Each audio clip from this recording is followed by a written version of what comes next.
මේ රටේ අධ්‍යාපන සේවකයන් 2,15,000කට අධික සමාජිකත්වයකින් සැදුම්ලත් අධ්‍යාපන සමුපකාර සමිතිය මේ වෙනකොට පාලනය කරන්නේ ලංකා ගුරු සේවා සංගමයේ නියෝජිතත්වයෙන් හැදිච්ච අධ්‍යක්ෂ මණ්ඩලයකින්.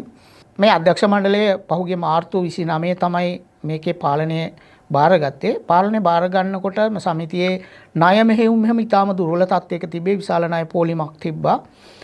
ඒ වගේම සමිතියේ මුදල් ගලණය කියන්නේ කෑෂ් ෆ්ලෝ එක මිලියන 1,100 200 අතර තමයි තිබුණේ. ඉතින් ඒක ප්‍රමාණවත් නෑ සමිතියේ ණය ඉල්ලුමට මුහුණ දෙන්න.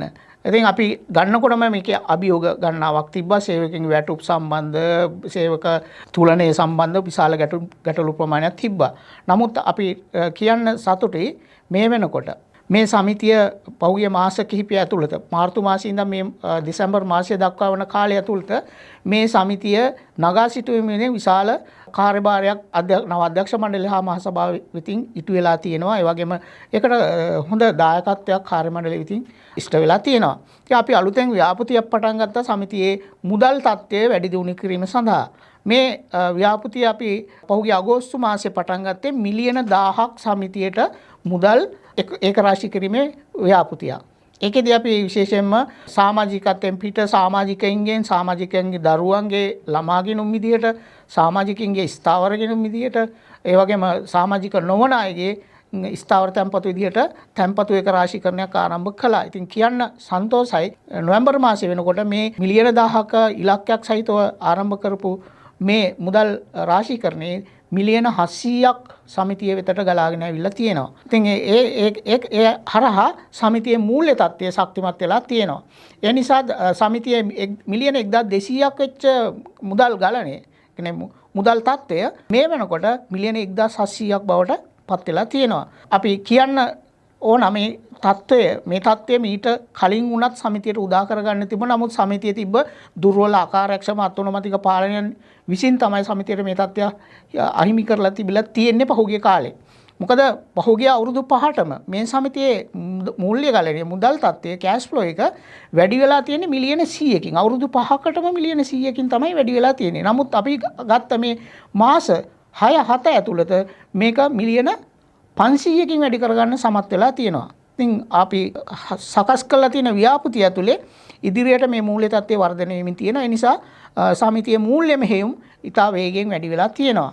ඒ වගේම සමාජිකින් සමිතියත් එක්ක ගනුදෙනු කරන වේගය වැඩි වෙලා තියෙනවා. උන්ගේ විශ්වාසය වැඩි වෙලා තියෙනවා. ඒ වගේම උන් සමිතියත් එක්ක ඉතා සමීපව ගනුදෙනු කරන්න පුරුදු වෙලා තියෙනවා. සමිතියෙන් ඈත් වෙලා හිටපු සමාජිකින් දැන් සමිතියට ලං වෙමින් තියෙනවා. ඒ නිසා සමිතියේ කලින්ට වඩා මූල්‍ය සංසරණය වේගවත් වෙලා තියෙනවා. ඒ ඇතුලේ සමිතිය ඉතා ශීඝ්‍ර ගමනක් ආරම්භ කළා ගමන් කරමින් තියෙන මේ මොහොත වෙනකොට. ඒ නිසා අපි කියන්න කැමති තවමත් මේ සමිතියේ සමාජිකත්වයේ සමිතියට ආසන්න වෙලා සමිතිය එක්ක ගනුදෙනු නොකරන සමාජිකත්වයක් ඉන්නවා. මොකද අපි පහුගිය කාලේ මේ පිළිබඳ යම් විශ්ලේෂණයක් කළා. ඒකදී අපිට හඳුනා ගන්න ලැබිච්ච එක තමයි 2,15,000ක් වෙන මේ සමාජිකයින්ගෙන් ඔවුන් සමාජික මුදල් කැපිලා සමිතියට ආවට ඔවුන් සමිතියත් එක්ක බැඳිච්ච අර ළඟින් ගනුදෙනු කරන ණය ලබා ගන්න ඒක ගනුදෙනු කරන එකට සමීප වෙලා තියෙන්නේ සමිතියේ සමාජිකයන්ගෙන් 40,000ක් විතර ප්‍රමාණයක් තමයි. එතකොට 2,15,000න් තව විශාල ප්‍රමාණයක් ඉන්නවා සමිතියේ මේ ගනුදෙනු කාරීත්වයට වඩා ලං නොවිච්ච. ඒ නිසා අපේ අරමුණක් තියෙන මේ සියලු සමාජිකයන් මේකට වඩා ලං කරගන්න. එහෙම වෙනකොට මේ සමිතියේ මූල්‍ය ගලණය මූල්‍ය සංසරණය මීට වඩා වේගවත් වෙනවා. ඉතින් හොඳ සමාජිකත්ව විභවයක් සහ මූල්‍ය විභවයක් මේ සමිතියට තියෙන. නමුත් පහුගිය කාලෙම මේ මූල්‍ය විභවයේ මේ මූල්‍ය ශක්තිය මේ සමාජිකත්ව විභවය නිවරදිව හඳුනගෙන පහුගිය පාලකින් කටයුතු නොකිරීමේ ප්‍රතිඵලයක් විදිහට තමයි සමිතිය පහුගිය තත්ත්වයට ඉතා රාජිකත්වයට පත් වෙලා තිබුණේ. දැන් ඒ කාලේ අවසන් වෙලා තියෙනවා. ඉතා සුබදායක යහපත් කාලයක් සමිතිය උදා වෙලා තියෙනවා. මේක වඩා ශක්තිමත් කරගන්න සමාජිකයොත් ඒ වගේම සමාජිකයට ආසන්න සමාජිකයත් එක්ක ආසිත ප්‍රජාවටත් අපි ආරාධනා කරනවා බය නැතුව අධ්‍යාපන සමුපකාර සමිතියේ ඔබගේ ආයෝජන කරන්න, ඔබගේ මුදල් තැන්පත් කරන්න. අපි ස්ථාවර තැන්පත් ගිණුම් ක්‍රමයක් ආරම්භ කළා තියෙනවා. ඉතා ආකර්ශනීය සහ ඉහළ පොලියක් සහිත. ඒ නිසා අපි හැමෝටම ආරාධනා කරන සමාජිකයන්ට සමාජිකින් ආශ්‍රිත ඒ ප්‍රජාවටත් සමිතියත් එක්ක ගනුදෙනු කරන්න ලං වෙන්න අපි ඔබගේ විශ්වාසය රකිනවා. ඔබට අපෙන් ලැබෙන්න ඕන ප්‍රතිලාභ අපි ලබා දෙනවා. ඒ වගේම සමාජිකින්ද අපි ලබන අවුරුද්දෙත් වෙනකොට අපි මේ වෙනකොට ලබන අවුරුද්දට අදාළ අයවැය සම්මත කරලා තියෙනවා. සංවර්ධන සැලැස්මක් සම්මත කරලා තියෙනවා. අපේ සමිතියේ තියෙන ඉඩම් ප්‍රමාණයක් තියෙනවා තාම පාවිච්චිට නොගන්න. ඒ ඉඩම් වල ඉදිකිරීම කරන සහ සංවර්ධනය කරන සැලසුම් සකස් කරලා තියෙනවා.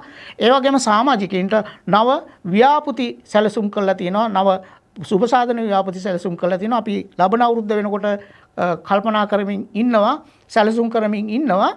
සමාජිකින්ට අලුත් රක්ෂණ ක්‍රමයක් ඇතුලේ ප්‍රතිලාභයක් ලබා දෙන්න. ඒකට අපි රක්ෂණ සමාගම් එක්ක සාකච්ඡා කළා ඔවුන්ට සමාජිකින්ට ඒක ලබා දෙන්න තීරණය කළා තියෙනවා. ඒ වගේම සමාජික දරුවන්ට දෙන ශිෂ්‍යත්වය ඉහළ දාන්න, ඒවා විශ්වවිද්‍යාල ශිෂ්‍යත්වය ඉහළ දාන්න, පහවසට ලබා දෙන ශිෂ්‍යත්වය ඉහළ දාන්න. ඒ වගේම සමාජික දරුවන් වෙනුවෙන් තවත් සුබ සාධන ව්‍යාපෘති ගණනාවක් ආරම්භ කරන්න කටයුතු කරමින් ඉන්නවා. සමිතිය මේ වෙනකොට සමිතියේ සමාජිකයට හා සමාජික ඥාතීන්ට ලබා දෙන මරණාදාන ක්‍රමයේ ප්‍රතිලාභ වැඩි කරන්නත් අපි සූදානමින් අවශ්‍ය සැලසුම් සකස් කරමින් ඉන්නවා. ඒකට අවශ්‍ය කරන මූල්‍ය ශක්තිය, මූල්‍ය පදනම මේ වෙනකොට සමිතිය ගොඩනැගීම් පවතිනවා.